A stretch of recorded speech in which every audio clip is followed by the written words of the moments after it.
end this thing here in India.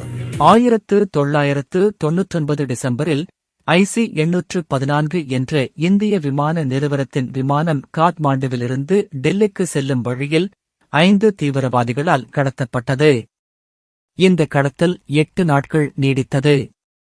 இந்த செய்தியின் அப்டேட்டை பார்க்க மக்கள் டென்ஷனோடு காத்திருந்தார்கள். இதை காண்பிக்கும் நெட்ஃபிளிக்ஸின் புதிய தொடர் அந்த காலகட்டத்திற்கு உங்களை அழைத்துச் செல்கிறது.